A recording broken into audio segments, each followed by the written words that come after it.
અમરેલી જિલ્લામાં મેઘરાજાનું આગમન. સાવરકુંડલામાં ધોધમાર વરસાદથી ખેડૂતોમાં ખુશી. સાવરકુંડલામાં તાત્કાલિક હનુમાનજી આશ્રમ પાસેનો ચેકડેમ 5મી વાર છલકાયો. સાવરકુંડલા અમરેલી જિલ્લાના સાવરકુંડલા શહેર અને આસપાસના ગ્રામ્ય વિસ્તારોમાં આજે મેઘરાજાનું વિધિવત આગમન થયું છે, જેના પગલે ગરમી અને બફારાથી ત્રસ્ત લોકોને મોટી રાહત મળી છે. ખાસ કરીને ગ્રામ્ય વિસ્તારોમાં પડેલા સારા વરસાદે ખેડૂતોના ચહેરા પર ખુશી લાવી દીધી છે.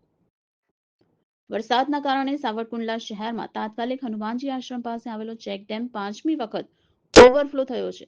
અગાઉ કમોસમી વરસાદ દરમિયાન 4 વખત આ ચેકડેમ છલકાયો હતો અને આજના વરસાદથી તે ફરીવાર ઓવરફ્લો થયો છે.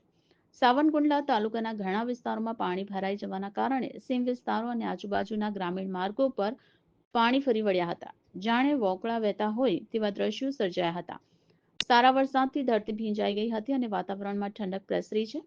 ઉલ્લેખનીય છે કે સાવરકુંડલા તાલુકામાં અગાઉ માવઠા દરમિયાન 8 ઇંચ જેટલો વરસાદ નોંધાયો હતો, જેના કારણે કેટલાક ખેડૂતોએ વાવણી પણ કરી દીધી હતી.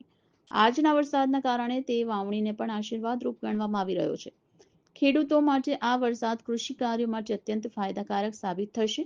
સમગ્ર વિસ્તારમાં વરસાદની આતુરતાપૂર્વક રાહ જોવાઈ રહી હતી, ત્યારે મેઘરાજાના આગમનથી લોકો અને ખાસ કરીને ખેડૂતોમાં આનંદનો માહોલ જોવા મળી રહ્યો છે. રિપોર્ટર નિકુંજ મહેતા, અસ્મિતા ન્યૂઝ, સાવરકુંડલા.